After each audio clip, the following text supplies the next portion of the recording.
2026 T20 world cup గెలవబోతోంది. 2026 July లోపల ఇండియాకి పాకిస్తాన్కి మళ్ళీ యుద్ధం రాబోతోంది. జై శ్రీరామ్. 2022 నుంచి 2026 మార్చి వరకు మొత్తం 20 ప్రెడిక్షన్స్ అనేవి ప్రూవెన్ అయ్యాయి. అవన్నీ కింద డిస్క్రిప్షన్ లో ఇవ్వడం జరుగుతోంది. ఇది నిజమా కాదా అనుకుంటే కింద డిస్క్రిప్షన్ లో లింక్స్ ఓపెన్ చేసి చూడండి. నిజమైతేనే నా ఛానల్ ని సబ్స్క్రైబ్ చేసుకోండి. మేషరాశికి అధిపతి కుజుడు. మేషరాశిలో భరణి 4 పాదాలు, అశ్విని 4 పాదాలు, కృత్తిక 1వ పాదం ఉంటది. ఈ నక్షత్రం వాళ్ళందరికి నేను చెప్పే వార ఫలితాలు వర్తిస్తాయి.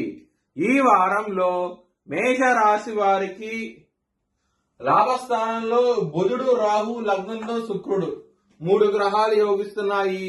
మిగతా గ్రహాలు వ్యతిరేకత ఫలితాలు ఉన్నాయి. మరియు ఇక్కడ ఏలినాటి శని ఉన్నది వ్యయ స్థానంలో. దానికోసమై మీరు నల్ల నువ్వులు బ్రాహ్మణుడు దానం చేయండి. ఏలినాటి శని నుంచి మంచి ఫలితాలు ఉంటాయి. శివుణ్ణి ఆరాధించండి. శివుడు బోలాశంకరుడు. నవగ్రహాలన్నీ ఆయన ఆధీనంలో ఉన్నాయి. 3 గ్రహాలు మాత్రమే యోగిస్తున్న మిగతా గ్రహాలు వ్యతిరేకత ఫలితాలు ఉన్నాయి. కాబట్టి శివుడికి అభిషేకం లాంటివి చేయిస్తే కనుక సోమవారం రోజున మంచి ఫలితాలు ఉంటాయి. శనివారం రోజున ముఖ్యమైన పనులు స్టార్ట్ చేస్తే కనుక ఖచ్చితంగా విజయం సాధిస్తారు. బుధవారము, గురువారం రోజున ముఖ్యమైన పనులు స్టార్ట్ చేయకండి. స్టార్ట్ చేస్తే కనుక వ్యతిరేకత ఫలితాలు, ధన నష్టం వచ్చే అవకాశం ఉంటది. మేషరాశి వారికి కుటుంబ స్థానం మీద శని 3వ దృష్టి ఉన్నది. కుటుంబ పరంగా సమస్యలు ఉంటాయి. చాలా జాగ్రత్తగా ఉండండి. ఈ వారం అనేది అంత అనుకూలంగా లేదు. కుటుంబ పరంగా, ధన పరంగా ఇక్కడ లాభస్థానంలో బుధుడు, రాహు ఉన్నారు. ధన పరంగా ఎటువంటి ప్రాబ్లమ్స్ ఉండవు. ఈ వారంలో చాలా ఆనందంగా అయితే ఉంటారు. కానీ వారాంతంలో బుధుడు మీ లాభస్థానం నుంచి వ్యయస్థానానికి వెళ్లి నీచపడతాడు. 11వ తారీఖున బుధుడు మార్పు జరుగుతుంది. అప్పుడు మాత్రం కొంచెం డెసిషన్ మేకింగ్ లో ప్రాబ్లమ్స్ వస్తాయి.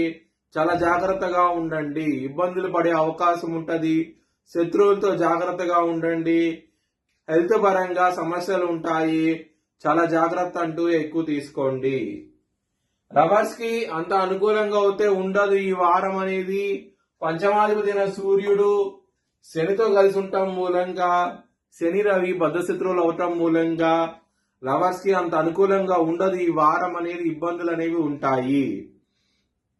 బిజినెస్ పరంగా 11వ తారీఖు లోపల మీరు ముఖ్యమైన పనులు కంప్లీట్ చేయండి. లేకపోతే ఇబ్బంది పడే అవకాశం ఉంటది. పెట్టుబడి పెట్టాలనుకుంటే కనుక 11వ తారీఖు లోపల పెట్టండి. మంచి ఫలితాలు ఉంటాయి. మ్యారేజ్ పరంగా ఇక్కడ లగ్నంలో శుక్రుడు ఉన్నాడు. సప్తమాధిపతి లగ్నంలో ఉన్నారు. గురు దృష్టి 7వ స్థానం మీద ఉన్నది.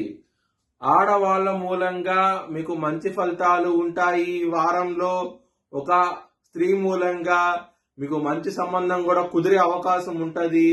మీ జన్మ జాతకంలో కనుక దశలు, అంతర్దశలు యోగించకుండా ఉంటే కనుక ఇది వర్తించదు. వృత్తిపరంగా మాత్రం బ్యాడ్ టైం నడుస్తోంది. దశమాధిపతి అయిన శని వ్యయ స్థానంలో ఉన్నారు. శత్రుగ్రహాలైన రవి, కుజులు శనికి బద్ధ శత్రువులు.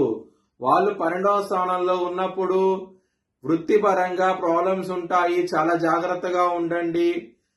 మీకు గనక కెరియర్ పరంగా ఇబ్బందులు ఇంకా ఎక్కువగా ఉంటే గనక నవగ్రహ హోమం చేయించుకోండి. ఒకవేళ చేయించుకోవాలనుకుంటే కనుక హెచ్చరిక దిశాలను సంప్రదిస్తే కనుక మీకు లైవ్ వీడియో కాల్ హోమాన్ని చూపించడం జరుగుతుంది. మీ భవిష్యత్ వివరాల కోసమై హెచ్చరిక దిశాలను సంప్రదించండి. Please like, share and subscribe my channel.